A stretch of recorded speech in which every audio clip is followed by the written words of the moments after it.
This podcast aims to help you break in and thrive in advertising. And we do so by sharing stories and advice from people on the other side. In this episode, you will hear and learn from the head of accounts at Ad Age's Small Agency of the Year winner in 2017 and 2019, the Escape Pod, located in Chicago, Illinois. Holly is a transformational leader that builds beneficial relationships with brands across the country. She teaches us the fundamentals and higher level strategies of account management. We know it's a balancing act between account and all other disciplines in advertising, and it takes skill, practice, and determination to lead the entire agency account roster. Holly is here to help you learn how to break in and thrive in advertising. She even lists unique resources for you to follow to stay sharp and ahead of the competition. To find those resources and get ahead, head to our Instagram at Breaking and Entering Pod, all one word, at Breaking and Entering Pod. Now, on with the show. This is the Breaking and Entering Advertising Podcast, and as usual, I am your accomplice, Gino Schellenberger. Kick it, Mikey.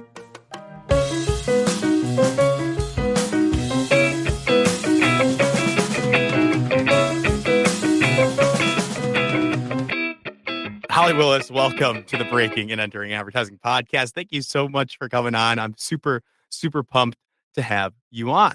How are you? I'm great. It's a beautiful sunny day in Chicago. It's our first summer Friday. So my team's all up on the roof enjoying a happy hour. Yep. And do you have a little bit of FOMO? I would be lying if I said I didn't, but hopefully they'll be up there when we're over and I can join them for a beverage or two. Yeah. You got the new office, so tell us about that. I mean, there's a roof there, so that's pretty interesting. Tell us about the new office. Yeah, and we were looking to move office spaces in 2021 because our lease in our old space was up, and it was in a really interesting time to be moving because we were still in the heart of COVID. We weren't sure what the work from home, work remotely, people wanted to come back into the office, what that would look like. Right. But we sort of made some bets that hopefully the tides would turn. So we purchased a building in February of 2021. It was an old machine warehouse where they actually used to make packaging for McDonald's Big Macs back in the day. I like a Big Mac. French fry baskets. Does it still smell like it? Definitely not. That's not the worst smell.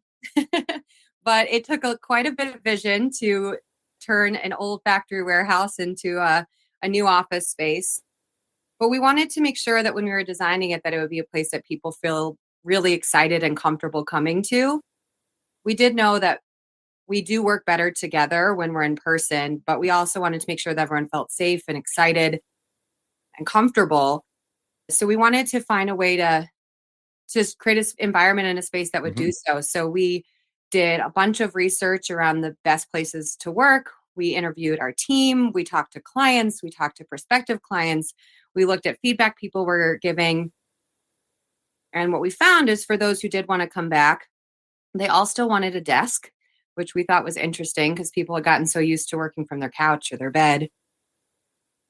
Then also where they found the most inspiration was in hotel lobbies and elevated coffee shops. So if you come into our new space, we have the majority of the square footage is dedicated to what we call the atrium, and it's designed to feel like a hotel lobby or a little bit like Soho House.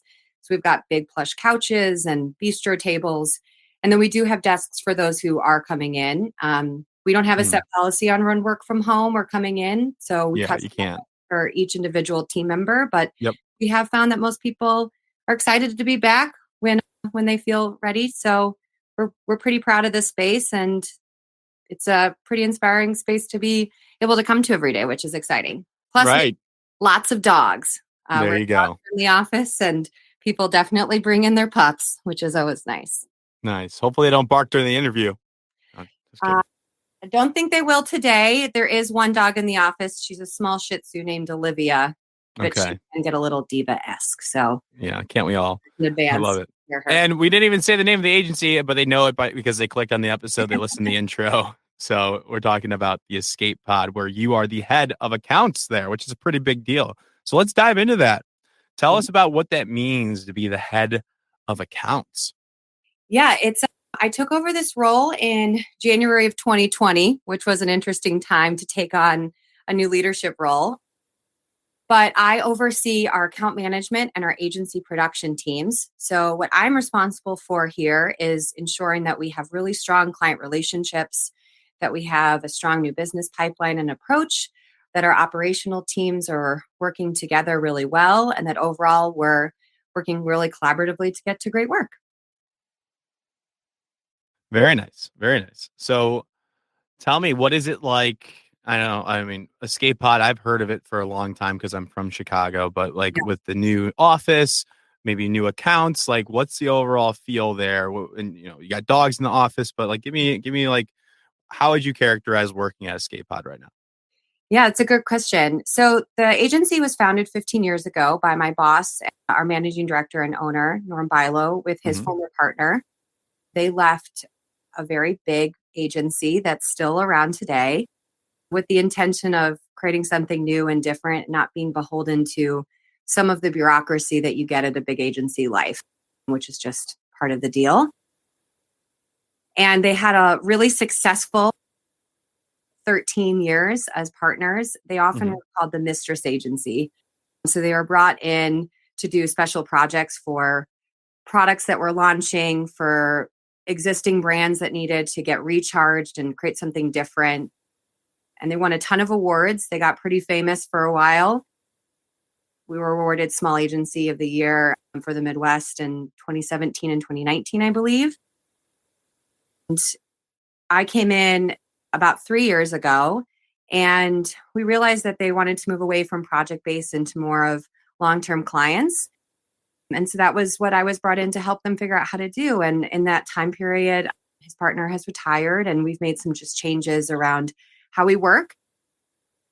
But right now, we have a great group of super talented people, and we have a lot of fun. So, we at the heart of it, we don't like to always call ourselves an advertising agency. We really think of ourselves as a business in the business of selling great ideas, strategy, and creative and production.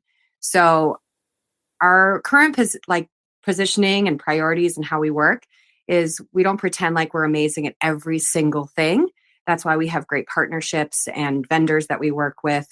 But we do specialize in four things that we think we do really brilliantly, which is partnerships, strategy, creative, and production. And a couple years ago, we also opened up a production company called Gravity Well Studio. I'm actually Nice. sitting in our recording studio right now. And Gravity Well operates independently, but it is an incredible advantage for our clients because we're able to do production at high quality, everything from super big commercials down to everyday social content, but actually deliver it at speed and at significant cost savings for our clients. I like that. I like that you guys have those four clear items that you deliver really well. When you know that, the positioning is easy. So my question to you, so head of accounts, are you new business-esque? Or are you managing existing accounts? Like, tell me more about this. My first priority is managing existing accounts, making sure that we have really solid relationships with all of our clients, that we understand our clients' businesses in and out. Yeah, Hopefully, we understand it maybe not quite as well as they do, but we do try to get pretty darn close. yeah, I would hope. because we want them to feel like we're an extension of their team, not like Right. a vendor. We really look for when we are doing new business, we really do try to look for people who want partners. Are Um, we allowed to talk about the clients that you're working with right now? yeah, for sure. All right, run them up. Let's hear 'em. So some of our current clients include Zing Zang, which is the Yeah, I know the Bloody Mary mix. Bloody Mary mix, and they It's have the best one. It's the only one. Like the pardon me? only good one. The only good. Yeah, I Yeah, agree. it's the best one. It's Yeah, the it's the best. everybody knows. Yeah, there you go. That makes things easier, right? It's the best one. They also have a ready to drink product where they sell ready to drink margaritas, Bloody Marys, They're and totally gonna make a seltzer. yeah, no comment there. Okay, But they are great for summer excursion. So if you're ever in the nice. Where are they located? they are based in Chicago, which is great. Nice. We're working with I'm not sure if you're a golfer, but we are working with the world's #1 golf grip manufacturer, Golf Pride. Nice. We are in the process of repositioning all of their global brand work. We Nice. launched their first new campaign a couple months ago. Oh, so you got to get your golf game up. Yeah, I've had a crash course in learning how to be a golfer. I'm not very good, but I am a passionate learner. Yeah. We work with Merrick, which is a Purina brand that specializes in dog food. Yep. And then we work with Smithfield, which is the world's largest manufacturer of pork. Oh, nice. Yeah. So some large clients. And you said here that before you were kind of Escape Pod was more project based, really interesting project based, but now you're trying to figure out how do we create these long term relationships. I'm looking for a long term relationship myself, but we're not. That's a whole other podcast. But how do you do that? Like, when you came in? How you said 3 years ago? Yes, 3 years ago. What has been your strategy? I guess really high level. I think trust sits at the cornerstone of every great relationship, and to build trust is honesty and open communication and dialogue. So I would hope if you were to ask any of our clients, really what we do from the very beginning is of trying to get a very strong understanding of their business, not just their core products, what their key KPIs, but who's their competitive set, what are the cultural impacts that they have, what keeps them up at night, what are their internal politics, how do they get things approved, what are the nice things that they could have to help sell in ideas or to get learnings from their teams, and how do we encourage partnerships with their other agency partners as well. You know what I'm thinking about right now is how can you do that as a student or somebody that's looking to break into advertising? Like if you want to get into strategy, account, let's just think about this. Like, what would you do? I know this is a later portion, but just to this conversation, if I was like a aspiring strategist, I would want to dive deep into a local business, let's say, and really understand what they're putting on and maybe create some briefs for them. But what are your thoughts on that? Well, I just want to, I while think we're here.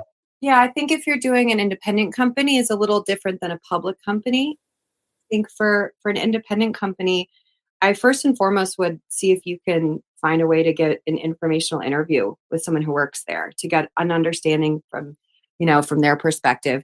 I've found not only in getting a job, but just to network or meet people, asking for advice or asking people to tell you part of their experience. Usually most people are open to looking to giving you advice and giving you information. We do a lot of, COVID was a little trickier, but we do a lot of in-person research. Well, we work on a lot of CPG brands, for instance. So we'll go to grocery stores. We'll look at what the shelf set looks like. We do a lot of research and social listening, and we use a lot of strategy tools like MRI.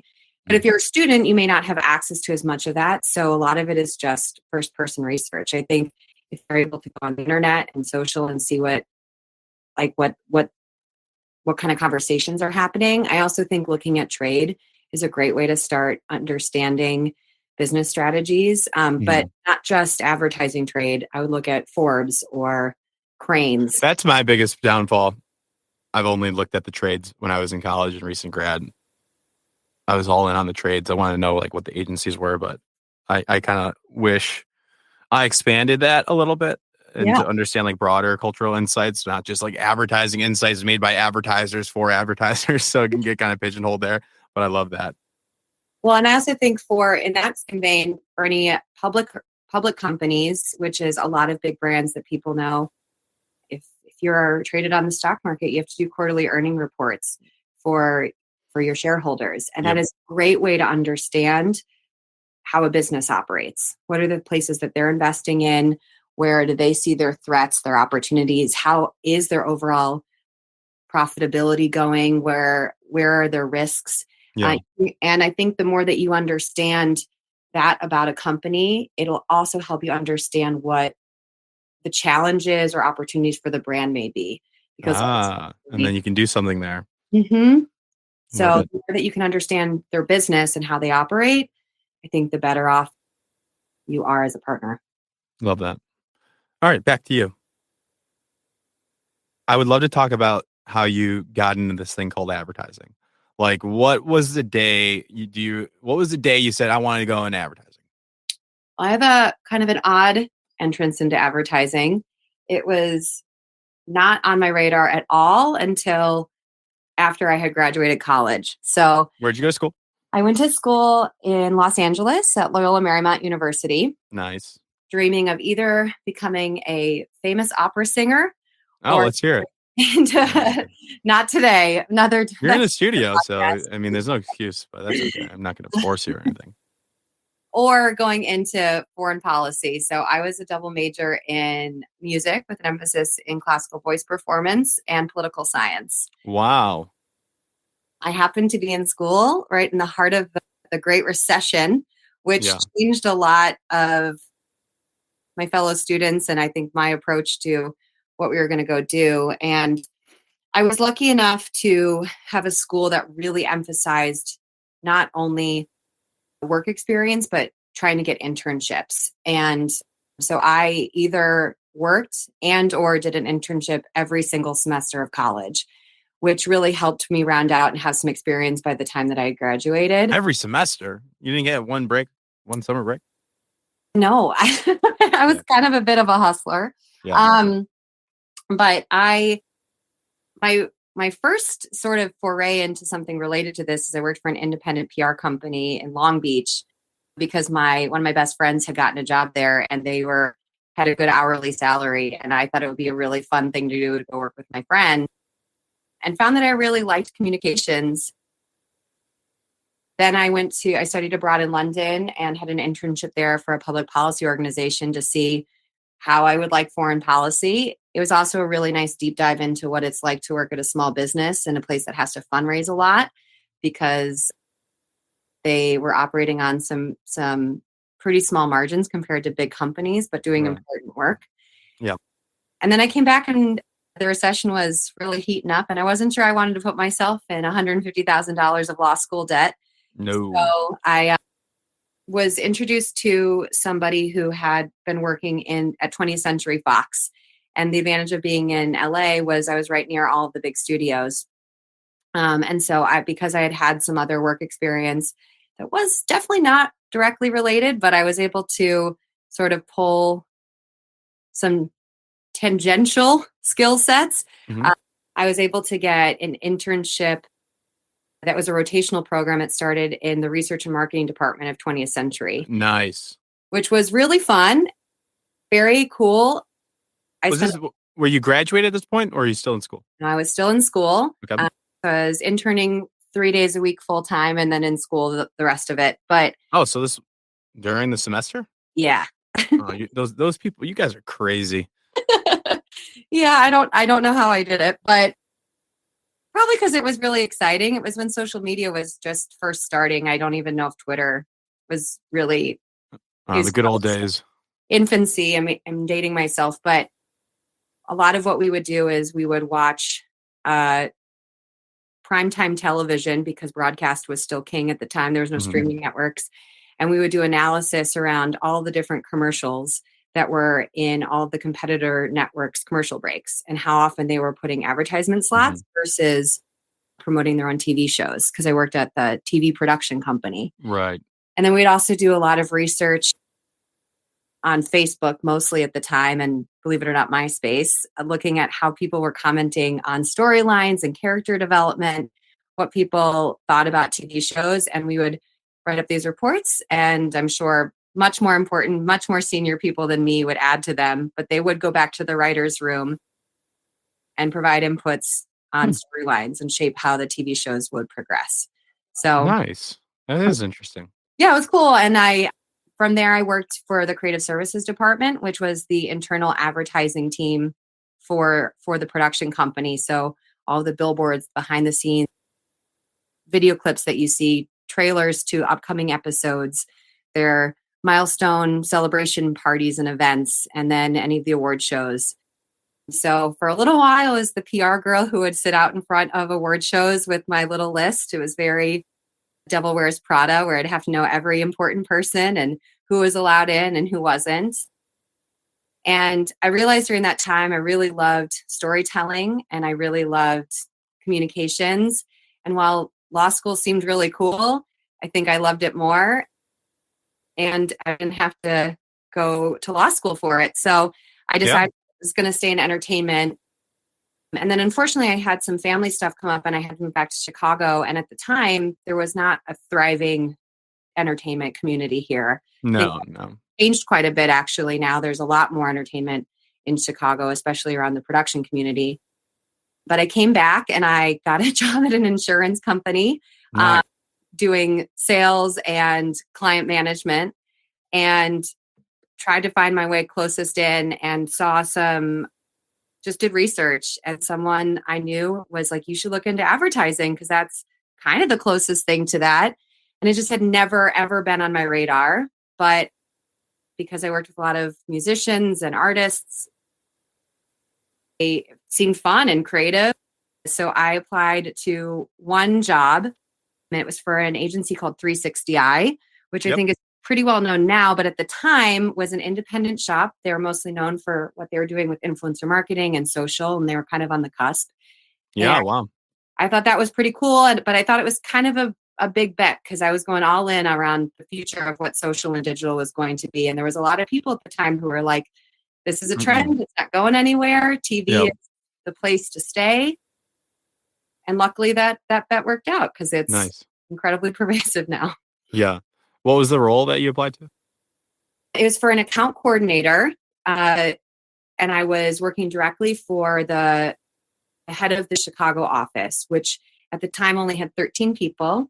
It was a mix of media folks and account people. And they had opened the office to support the craft business that they had just won. So I was an account coordinator across pretty much every craft business that they had. And then I also helped with a lot of the operational components of the office, which so a little bit of a interesting hybrid role, non-traditional, but it taught me a lot about business management, how to run a company, not just how to be a good account person, which I am very thankful for. Why do they hire you? That's a good question. I mean, I do think my internship experience and just my hustle mentality, that agency, especially at that time, was filled with a lot of really smart, motivated people who were looking for like-minded individuals who just wanted to do cool shit and work hard in the process too. And I think also because I was like, I will do literally anything you ask. I will color code markers. I will file paperwork. I will stay up all night. I was like up for anything. I just wanted experience and a foot in the door. I don't have that. I don't subscribe to that. I think it's very different now, and I don't think you have to do that. But I think I did try to come to that job with no ego. Yeah. I want to be here to support and learn in any way that I can. Yeah. I think like Gen Z now, like I don't know if it's a generational thing, but like I'm not personally willing to work 12 hours a day. I don't subscribe to that grind culture. Like, and I'm not saying you said this, but I'm just letting you know, like what me and my peers believe. Like my identity is not tied to my role in my job. Like I love my job, but it's not like, hey, like for me personally, it's like, it's just a job. Somebody asked me, what's your dream job? I said, none. I don't dream about work personally. I want to retire one day, but that's just me. I just want to be very candid, let the audience know about me, but I don't know. Maybe that's what I don't know if anybody else has that thought, but I think you're right. I think that's not only is that a generational thing, but I think after COVID, I think it changed the minds of a lot of folks. I think we do see that at our agency, and I still have a lot of people a lot of friends and old coworkers at other agencies. And I think that's absolutely our culture is shifting. Unfortunately, I do think advertising was an industry that was very notorious for overworking and underpaying a lot of their juniors. It's messed up for sure. Yeah. And if you ever get exposed to how a lot of the big agencies operate and look at their margins, it's built on that. And I think, I've always had a mentality of, if you try to, I won't lie, I'm a pretty hard worker. I like working hard, but I also have had some great mentors who have helped me recognize that my version of success and my goals is not necessarily what everyone else's version of success and Mhm. their goals are. And I think, especially over the last couple years, but throughout my career, I've really learned that, especially if you're a leader or a manager, asking the question of what makes your team members happy, what excites them, and then finding ways to make sure that they get to do that the most, and get to prioritize their life accordingly. You have to. You have They're to going figure out like what makes people tick, what motivates them. Like you said, like your goals don't match everybody else, and what makes you like your version of success is not aligned with everybody else. So that's really important as a manager to realize. But it also, I mean, on the entry level scale for our audience here, you can make that pretty vocal. Like you can say how you operate and what yeah, goes through your mind and like your version of success, and have these conversations candidly with your managers so they know how to manage you best. you absolutely should. And if they're not soliciting that from you, it should be a priority that you make that vocal, not only Hmm. of what makes you happy and where you want your priorities to be, but also, how do you like to hear feedback? Do you like public praise? Do you like private praise? Do you, when you get constructive criticism or feedback, do you want it consistently on a daily basis, on a weekly basis? Do you want it trend wise over a month? Uh, Hmm. And be I, radically honest with yourself too. you know what I do with my manager? It's like my manager's in New York, so I don't see her like every day. I don't see her at all in Chicago, and I always go like if I need you, like I'll ping her. I'm like, let's get on like a 5 minute call. Let's just prioritize real quick. Let's just touch Yeah. base, 5 minute call, 5-10 minute call. And after that, I feel so much better because there's so much going on. She'll be like, all right, this is what you need to prioritize. Boom, boom, boom. And she helps me figure that out. And then I'm clear to go. I'm ready to go. Everything else, so many things going to get thrown at you. So just like clearly communicating like with your direct manager is so important. I think communication is the best skill that people can work on honing early on in their career too, because advertising is one of the fastest moving industries that I know of. It's crazy. Yeah, for Priorities are sure. constantly changing, and having an ability to not be precious about the work that you're doing while maintaining integrity is an incredible skill set. Because Yes. if you are working for the right team and the right managers, as long as they know that you're being thoughtful with your ideas and your time, and you're doing your best, if things change, they change. And so sometimes you have to write 15 drafts of a strategy deck or a brief, and then the business challenge changes, and that Mhm. gets shelved for a while, or maybe never used. But if you look at it as a learning opportunity versus as a waste of your time, I think it is a mentality that will help you go a long way. Absolutely. For me, the issue that I have is like being held up by so many different people. Mhm. I'm on multiple clients and like just waiting for like what the next like getting approval here. It's just like there's like it's like a hurry up and wait game for my my life right now. So that kind of like upsets me. So I feel like I need to communicate like, okay, I'm just waiting on this from this person. You have to follow up with this person. It's a lot of communication, and so everybody knows what's going on. Well, I think in that instance too, if you have a good relationship with your manager or the other folks that do hold up your approvals, Mhm. as you get more senior, the way in which you prioritize not only your time but your efforts changes quite a bit, because you have to prioritize the things that are going to have the biggest impact first Yeah. versus the easiest or the quickest things, which isn't always approving things for your team, which is really hard. But I think if you can get a better understanding of what's on their plate and how they're prioritizing things and what you could do to learn from them or help them, sometimes you won't be stuck in so much of a waiting game, and you'll get a better understanding of the priorities of the overall business, which I will love help that. faster too. Love that. So then, so you broke into account and you've stayed account for your whole career. Is that accurate? And your advertising career. Yeah, it is. It is accurate. I've almost switched a few times. What did you want to switch to, or what did you think about? I've I've moonlighted in strategy a couple times too. I That seems was, like the next the other parallel from account to strategy. Yeah, yeah. that makes I sense.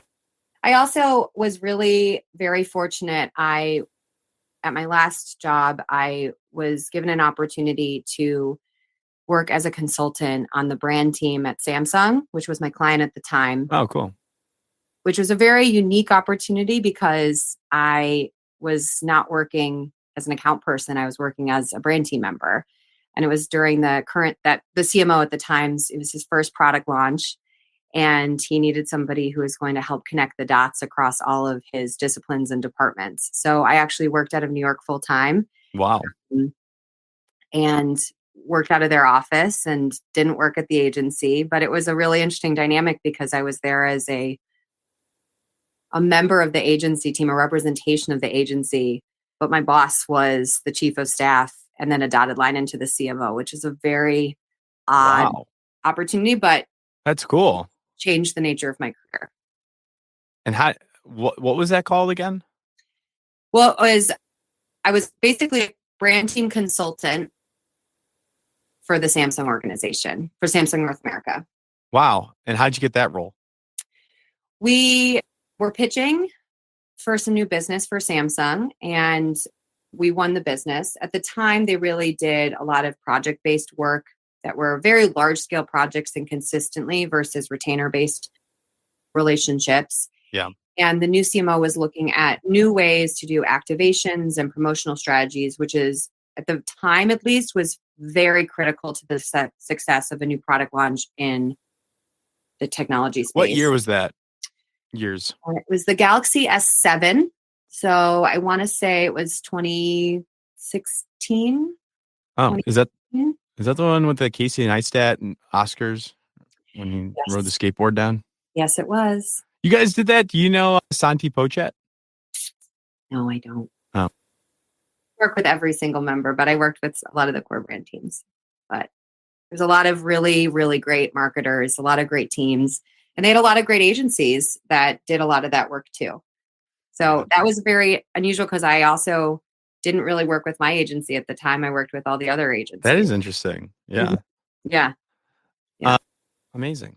So what would you say if you were looking back now, to your younger self, knowing what you know now, what would you do differently? When you're just graduating college, would you do anything differently? I know you had to do something differently. If you wanted to break right into advertising, you had to do something differently. What would you say to yourself? What would you do? I think especially when I was junior, I didn't listen as much as I wish I had. I thought that getting ahead meant always having a good idea and making sure people knew that you had a good idea. Yeah. And I think that the best thing I've learned in my career is that a good idea can come from anywhere. And it's often shows a lot more confidence and strength and skill set to have fewer things to say that are more poignant and differentiated in the room than to just add on to what everyone else is saying. Yeah. And the more collaboratively you can work with folks and learn from other people, just the better off you're going to be. And I think even if you think you're the smartest person in a room, you more than likely don't have the smartest idea. And ideas are always better when you put multiple minds together towards something great. And it starts with that with your POV, right? Coming in strong with something that you're passionate about, that you really believe that's important and makes sense. Absolutely. I absolutely think you should always advocate for an idea. You should be vocal about bringing forward your thinking or your concerns, and staying curious is so important. But if you give people the benefit of the doubt that if they're providing you with feedback, it's not because they think poorly of you, it's actually because they believe in you and want to make you better and teach you and help you grow. I think I wish that I would get, when I would go through my reviews, even if I got incredible reviews, I would harp on the one bad thing that, or quote unquote, bad thing people would say.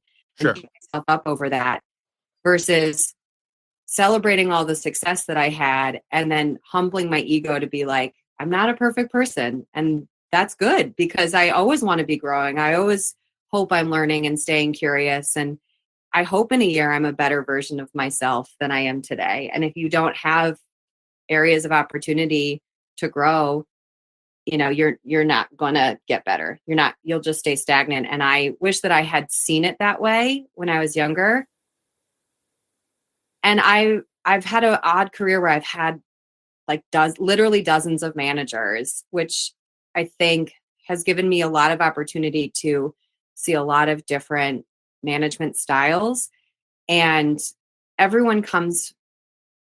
like to believe that everyone comes to the table with good intentions and they mean well, but everyone are people too, and are fallible and make mistakes. So if you give them the grace that not everyone's going to show up perfect every single day, but they're doing their best, and just try to remember that, you end up having a lot more fun, because you don't think people are out to get you. You just feel like maybe they just woke up on the wrong side of the bed today, and it has nothing to do with me. It's just, just how it is. But staying open to learning from other people is really important. And especially as you get more senior, remembering that you can learn from people below you too. And you usually learn more from those folks than you do from your managers at a certain level. Right. Yeah. I like that you mentioned it. You have more fun. Yeah. It's important to have fun, for sure. Well, and I used to have a lot of, like, if things felt really stressful or overwhelming, I had a couple bosses who would say, we're not saving lives here. It's just advertising. But if something is new or scary, or you really want to do well, you're going to put pressure on it. It's going to feel like the weight of the world is on your shoulders. But the more that you can look at what you do every day as something joyful, when you are working hard, or you are putting in the hours, it's fun. I love coming to work every day. I don't mind working because I love our team, and we laugh a lot and we have a lot of fun. So it doesn't feel as much like work. I mean, and that's not to say we don't have hard days or tough client meetings or bad feedback, but sure. On a general day, it's a good time. Love it. So Escape Pod, that's in what was the district you called it? Up and coming in Chicago? What, the brewery? The brewery district. We have like 5 breweries within walking distance right now. Well, you guys got to open up a little, like, you got to have your own beer now. We haven't gotten that far, but it's definitely something we've considered is on the radar. Oh, that'd be interesting. Yeah. Great. How can people reach out to you if they have any other questions about you, your role, about Escape Pod, the account track? Can people reach out to you? Is that allowed? Yeah, absolutely. My LinkedIn is probably the best way to reach me. I do check it frequently, and whenever possible, I do try to help folks out. And if I don't have a good answer, I try to connect them with someone who might. Of course. We also have general inquiries on our website, and our leadership team does read through all of those too. So outside of account management, I'm happy. And I saw this morning, Norm, I believe, posted that they're hiring 2 junior roles. So this might be a couple of weeks. So maybe that's still up, maybe not, but go check that out. Yeah, we are looking for juniors. We're always looking for new and different talent and different thinking. And we've had a lot of junior folks who have stayed and done really well, and some who have left and gone on to brilliant careers. So yeah, we love to meet new people.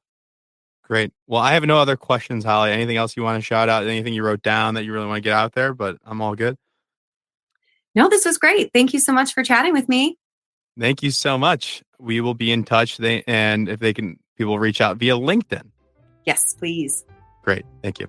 Thank you. Thank you so much for listening to this entire episode of the Breaking and Entering Advertising podcast. If you like what you heard, it would mean a lot to us and help us grow and get better guests, better break-ins if you can go to Apple Podcasts and leave us 5 stars and a small review if you have the time. Be sure to connect with our guests if you like what they said by going to our Instagram at Breaking and Entering Pod. That's all one word, Breaking and Entering Pod on Instagram. We have links to their portfolios and their LinkedIn, and they want to connect, so do that. And thank yous. Thank you to Mikey Malarkey, our audio engineer, and Buchan Zhang, our creative director. Can't do it without you two, and a team from the University of Illinois. It's a student team from the agency called AdBuzz. They're a PR agency, and it's been a pleasure working with them. Thank you all so much, and we will see you next week with another amazing guest. Thank you for tuning in to Breaking and Entering. We want to be transparent with our valued listeners, so we'd like to disclose that this episode was made possible through a paid collaboration. The funds from this collaboration were used to produce this episode and contribute to the growth and enhancement of our show. At Breaking and Entering, we are committed to delivering high-quality content that informs, entertains, and engages our audience. We carefully select our partners to ensure that any sponsored or paid content aligns with the values and interests of our listeners. Rest assured that while this episode is a result of a paid collaboration, our opinions and creative control over the content remain independent and, of course, authentic. We prioritize providing valuable insights and experiences to our audience regardless of any paid partnerships. And we greatly appreciate the support of our sponsors and partners as they play a vital role in helping us bring content to your ears. If you have any questions about our partnerships or this disclosure, please do not hesitate to reach out to us at Geno, Geno, at breakenterpod.com. Thank you.